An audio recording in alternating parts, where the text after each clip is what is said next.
Swayam Prabha. Digital India. Educated India.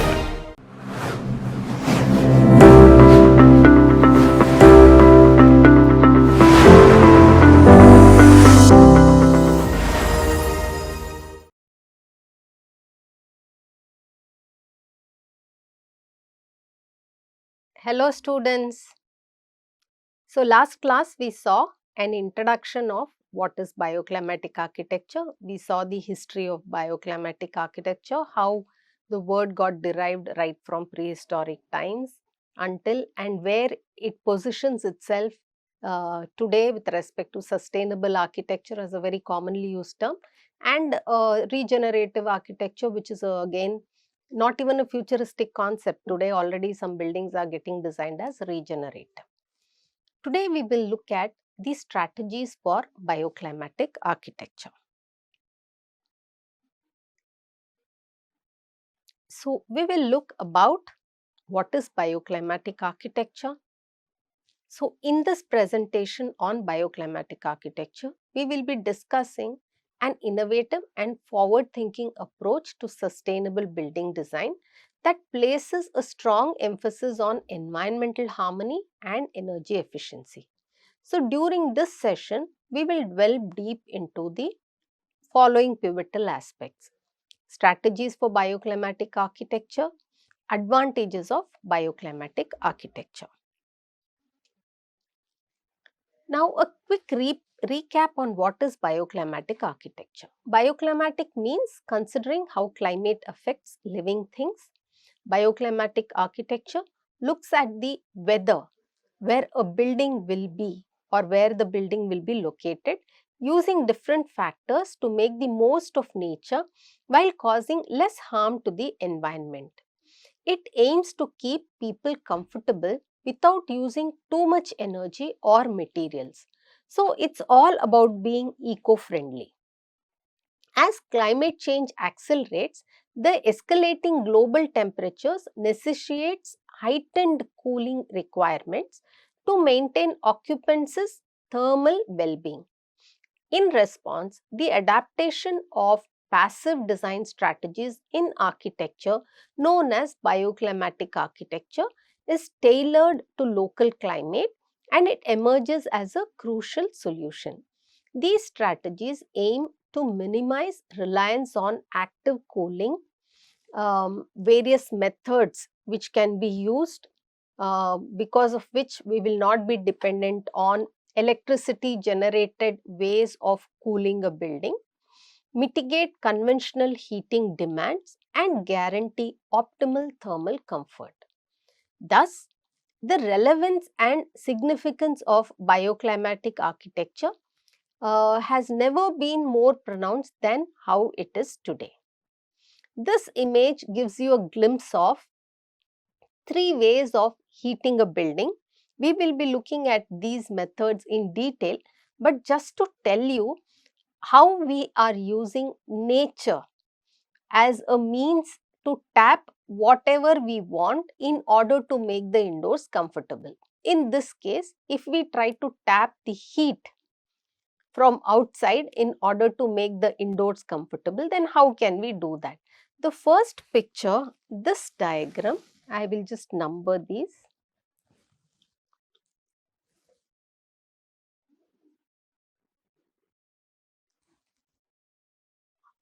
The first, second and third diagram. The first diagram or this image, it shows direct gain method. So this is like when the sun shines straight into a room through the windows. So it warms up the room directly. It's like when you feel warmer standing in the sunlight. The second picture is called as the indirect gain. So it instead of sunbeams coming right inside the building, this indirect gain is when the sunlight warms up a particular surface, say like a wall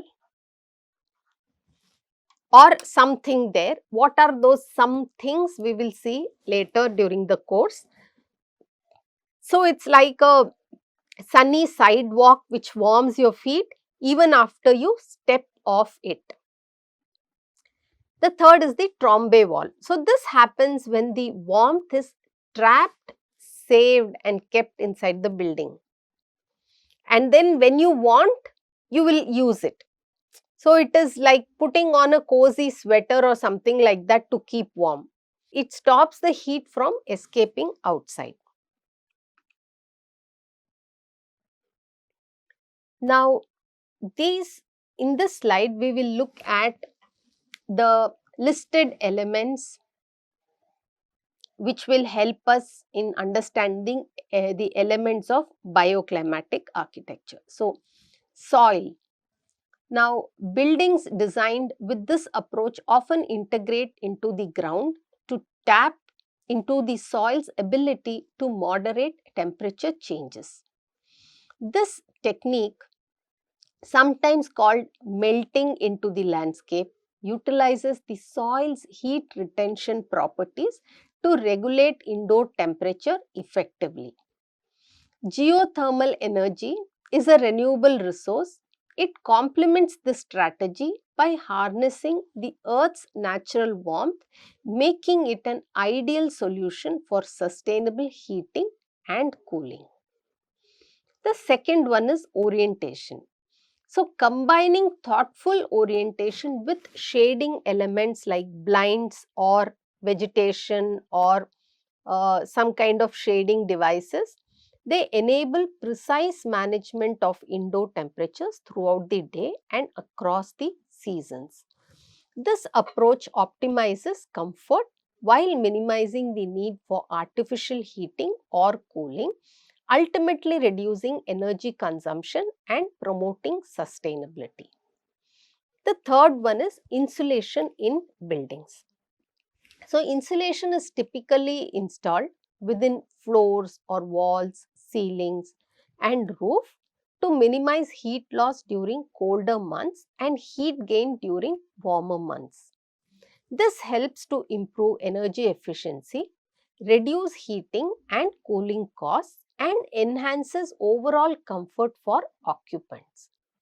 Insulation materials can vary widely, ranging from traditional options like fiberglass, cellulose and foam board to more innovative alternatives such as recycled denim or cork or spray foam.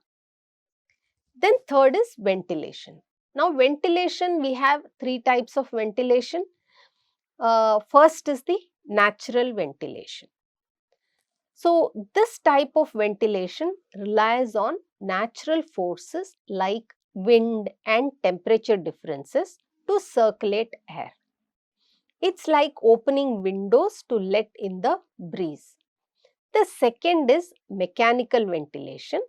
So, in mechanical ventilation, fans or other systems which use energy and machinery, they are used to actively move air in and out of the building.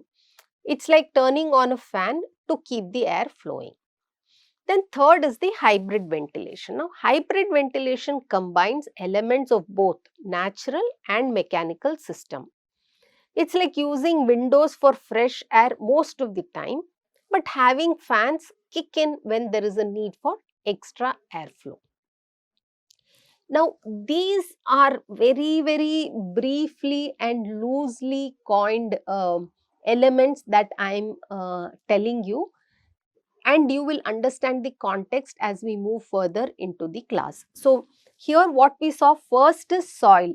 So, what we were trying to see in this soil is that how soil can be used to sort of insulate a building.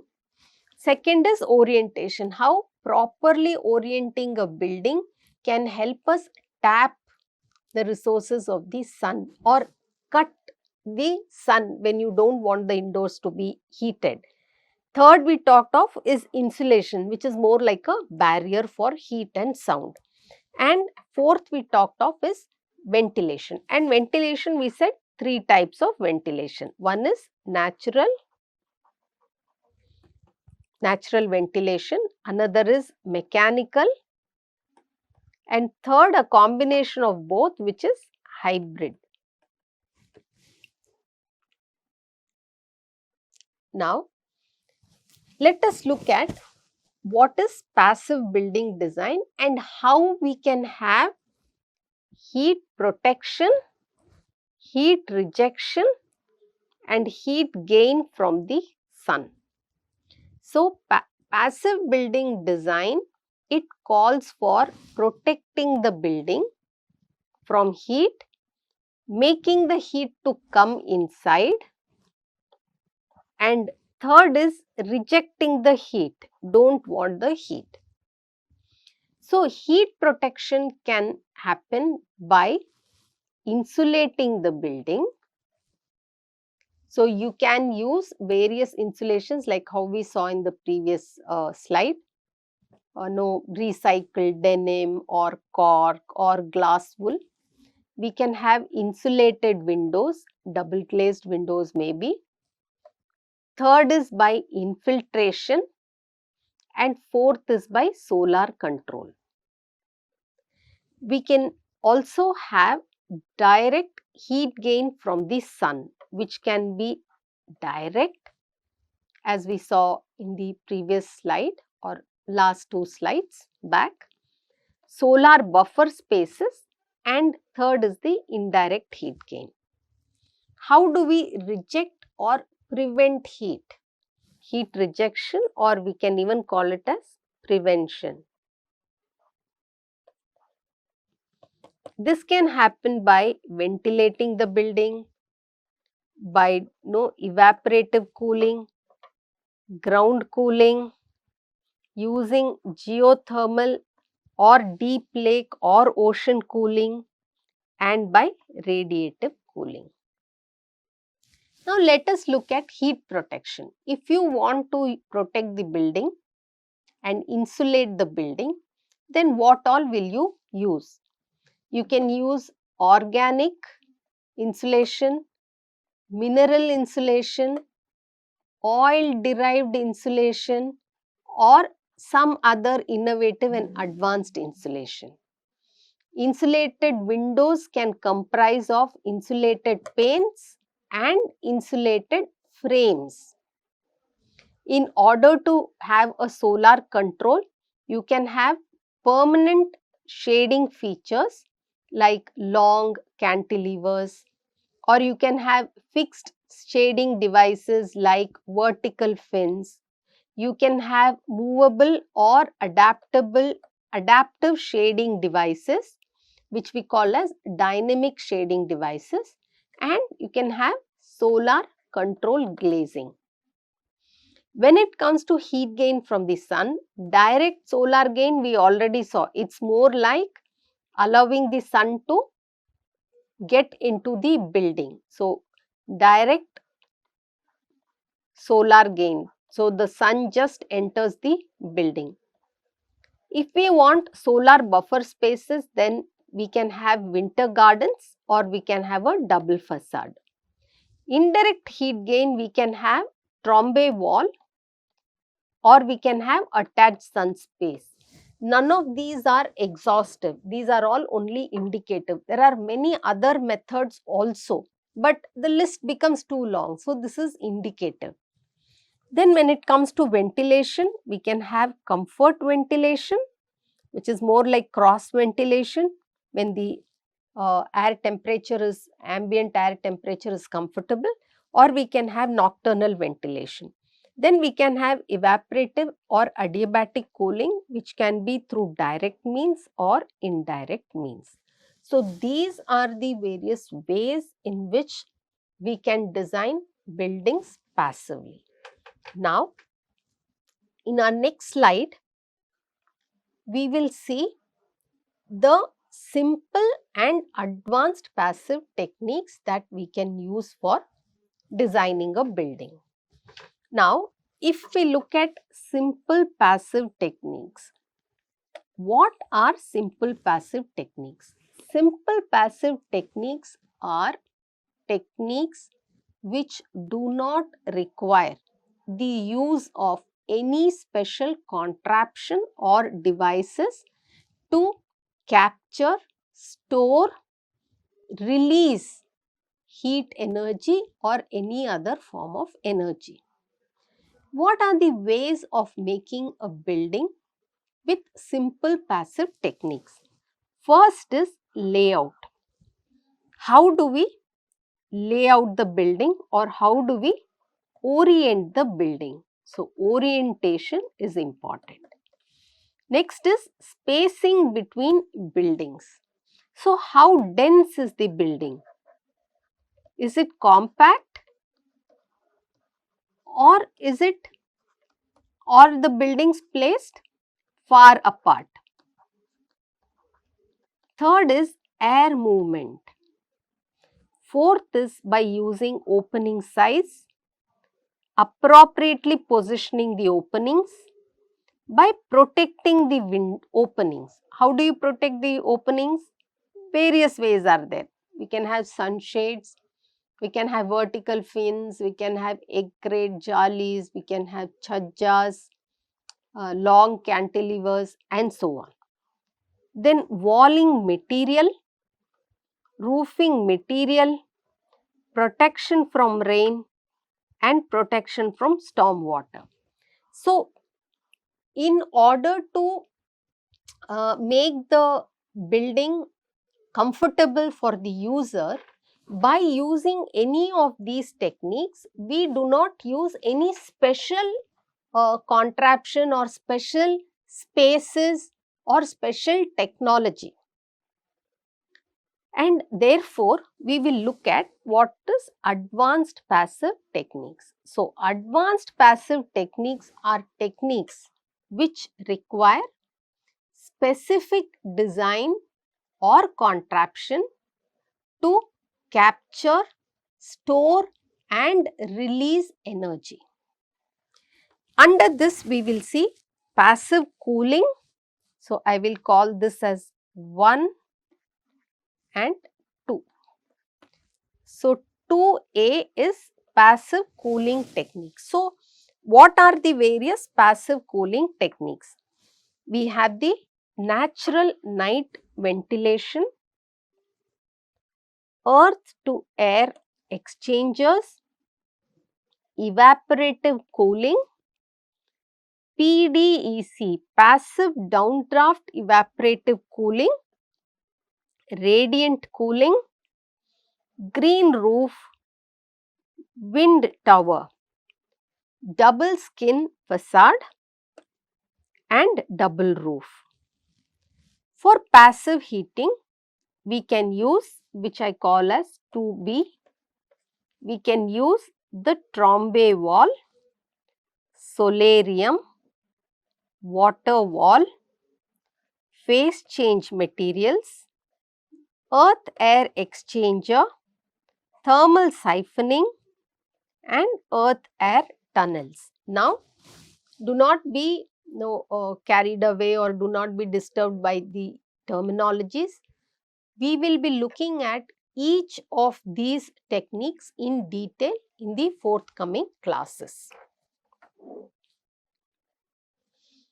Now, how does passive cooling or passive heating actually work? So, there are actually two approaches in bioclimatic architecture: analytical bioclimatic design and symptomatic bioclimatic design. Now, the analytical bioclimatic design involves studying the local climate, recognizing its bioclimate features and devising appropriate strategies accordingly. On the other hand, symptomatic bioclimatic design involves examining traditional buildings that have successfully integrated bioclimatic solutions and applying similar techniques to new constructions. So, in the realm of bioclimatic design, strategies often revolved around passive heating, which includes method for retaining the admitted heat. So, first is you have to admit the heat and then retain it, and also passive cooling, which involves excluding and dissipating the heat. Now, this picture shows the summary of the methods that can be used for passive heating and passive cooling. If we look at passive heating, how is heat retention happening and how is heat admission happening? Heat admission happens by direct and indirect heat gain, by having orientation and space zoning, and third is by convective heat exchange. How do you retain the heat that is already admitted? That happens because of thermal insulation, building massing, orientation and space zoning, convective heat exchange and thermal mass. If we look at exclusion of heat, when you want cooling, then what do? You exclude the heat from entering. That can happen through thermal insulation, shading, orientation and space zoning. And the dissipation can happen with evaporative heat exchange, building massing, radiative heat exchange, convective heat exchange, thermal mass and convective heat exchange. Okay, this gets repeated. So, this is how the strategy of admitting the heat and storing the heat can work like. So, simple passive strategies if we take. So, strategies that I will keep on repeating this for quite some time, because it's very important that this gets fixated in your mind. So, simple passive strategies are strategies that do not require any contraption to capture, store and dissipate heat in the cold climate. So, these strategies do not require any contraption to make the inside cool. So, what are these simple passive strategies? So, simple passive strategies: appropriate building orientation, appropriate building organization, spatial layout and density, using correct opening size, having appropriate volume of spaces, having good opening details, having opening orientation along the correct side, weather protection, water as an element can be used, and building materials, correct choice of building materials. Now, passive design strategies are features which rely on the form and design of a building that channelize available natural resources. So, what are the available natural resources? The sun and the wind is a given, and by using this you must ensure thermal comfort. These climate specific naturally available entities can be employed to design energy efficient buildings. Now, what are the advantages of bioclimatic architecture? Now, first is reduced energy consumption.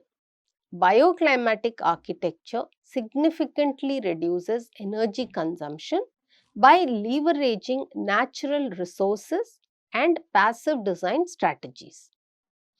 Techniques such as orientation, insulation and shading, they minimize the need for mechanical heating, cooling and lighting systems, resulting in lower energy usage and reduced carbon emissions.